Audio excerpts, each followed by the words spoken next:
something interesting is happening, and I think we have to keep our fingers on the pulse. Thanks, Simon. Just before I introduce Glenroy Watson, just to tie something in to that, I think just to speak to your point, just a brief comment. The last 10 years, the August uprising in 2011, I think about 5,000 people went to prison as a consequence of taking action in that 3 to 4 day national uprising. You know, people going to prison for stealing some water or some nappies or, you know, some just basic everyday necessities. There was no defense campaigns by the left. The left actually didn't even support the uprising in any way, really. And there was no defense campaign. There was no political campaigning around that.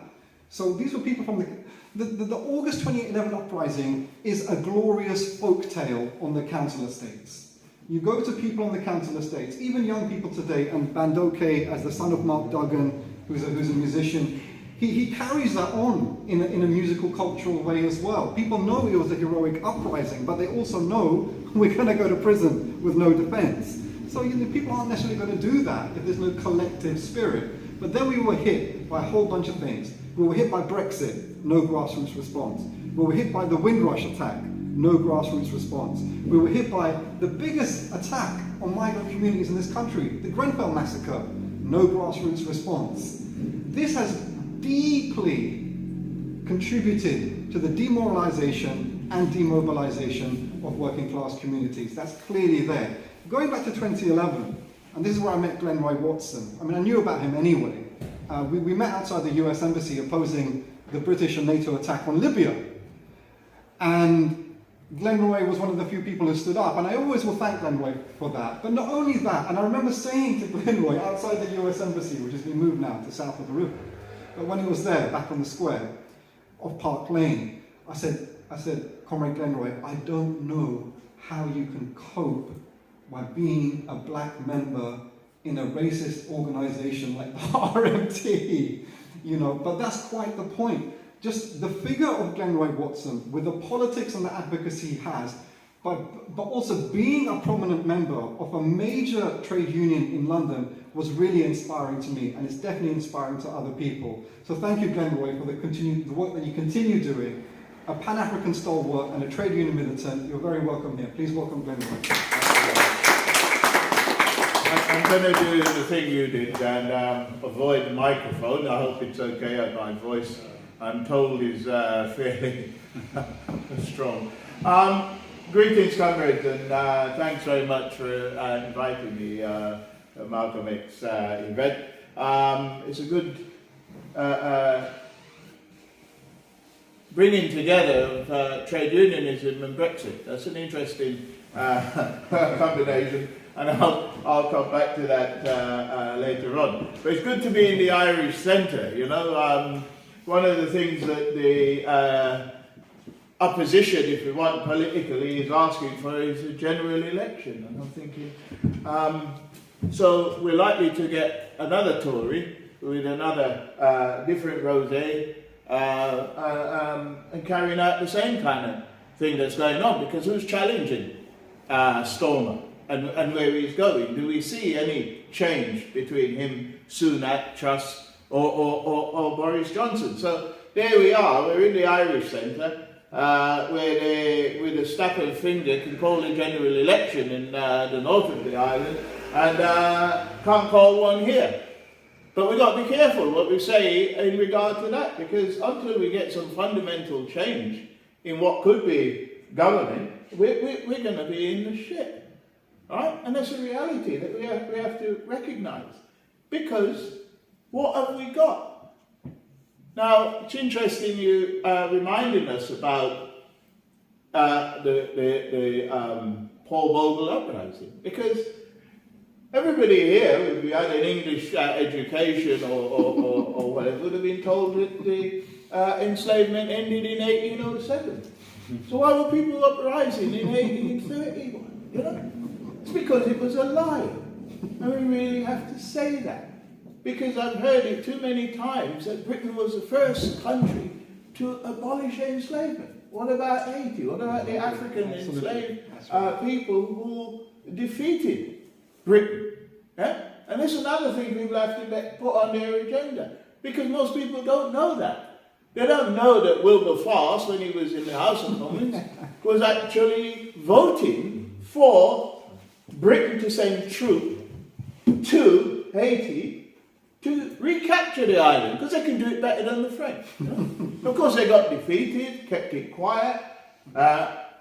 France went back again, and the reality is that what France did to Haiti is what we have now, and we have to actually put it in some historical context.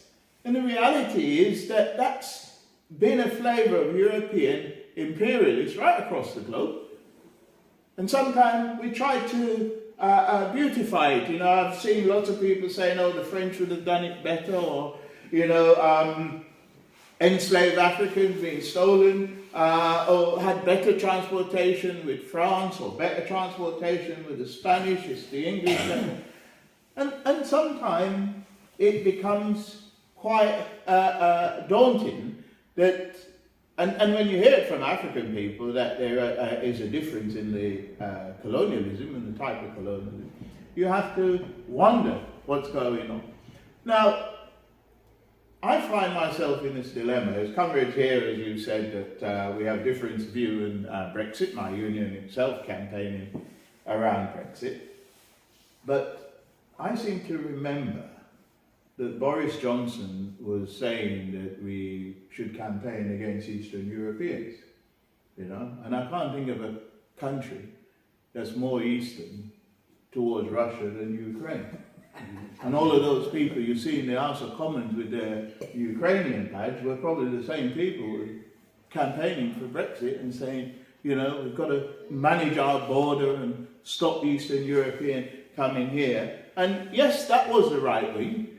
The left tried to create a different narrative. But when you have a racist government in power, well, how do you create a different narrative? It is the same situation, I think, of expecting that Stormer will have some sort of conversion on the road to Damascus. This is the guy who sacked one of his shadow cabinet. This is the guy who sacked somebody for being on our picket line. And then he's welcome to the TUC. You know, when Barlow, the Speaker of the House, came to address the TUC, I think me and Glenn, Belko, whatever his name, I think Barlow is probably better. Me and Glenn were the only people to walk out. Our rest of our delegation, and I think that they tried to tell us to stay, didn't they? Yeah, they did, Yeah. instruction. So we left. We wouldn't listen to that. And we really have to put Tories in the contents they are. And if we have Labour politicians and Labour structures that are supporting that, we have to be very clear in our position in relation to such people. Is the trade union movement betraying the working class? I think there is a danger of that. But we have to mobilise to prevent it. Because, you know, the more and more I see of strikes being called up for very strange reasons, I can't work out if it's the sale of poppy or the presentation of poppy or something poppy this time round. And we had a situation where the old lady, a rich old lady lived in Green Park, was having an event, Jubilee or some crap like that. And so we called off a strike that we were planning in that area. No, before that,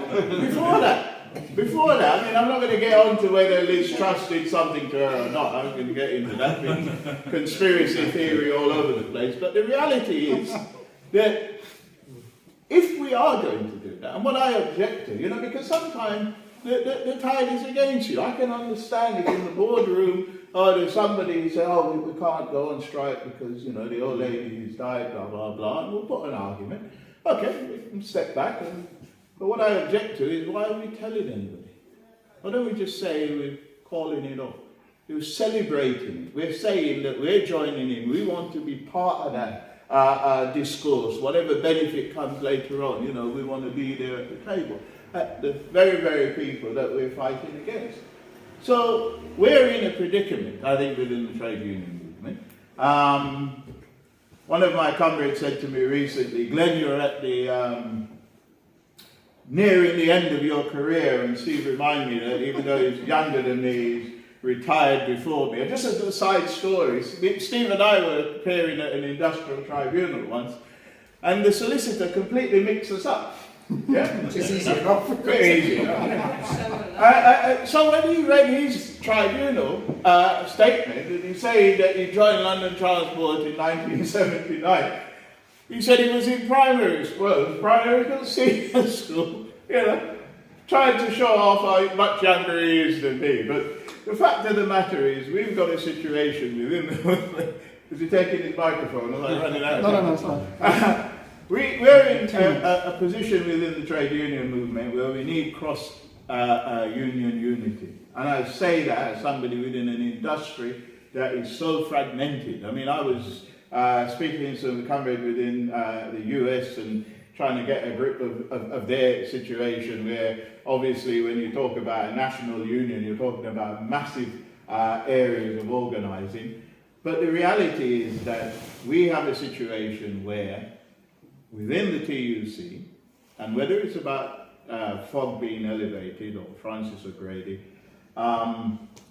or whether the new person, whoever it is going to actually take some serious action, and that carnation is not even noticed by anybody. Who's the new General Secretary of the TUC? I don't think anybody here would immediately roll off their tongue, but there is a transition. Well, it's your job. There's a transition going on that the rest of us are not aware of. And we have to be, because I don't know the track record of these people. I don't know what they will bring to the table. Just as I'm concerned about Stormont, I'm concerned about the movement that I'm a part of, and how will it respond to the situation? How long will it take for it to respond? Because workers are rising up, looking for solidarity. I've been asked whether we take this the struggle that's going on, and I've suggested that we need a cross-industry agenda. We need a demand that we have to fight. Everybody will fight around. And it's an interesting thing that somebody says, if we're being asked, comrade here from dealing with pension, if we're being asked to go into a new pension system that is inferior, but have people in there, we have comrades who are already in that inferior pension system, why aren't we mobilising with them to improve their situation and make it an agenda that we can all fight for? Because we continue to say London Transport have the best pension fund going. Why aren't we fighting for the rest of the working class people in this country to have the best pension system going? So, let's find common ground. If we're going to resist the idea that people will sell us out, it's controlling the agenda, controlling the narrative, setting our own agenda, and make sure that we fight on common ground. So, comrade, I'll leave it there. Thank you. Thank you. Thanks for that observation in the room. I was worried.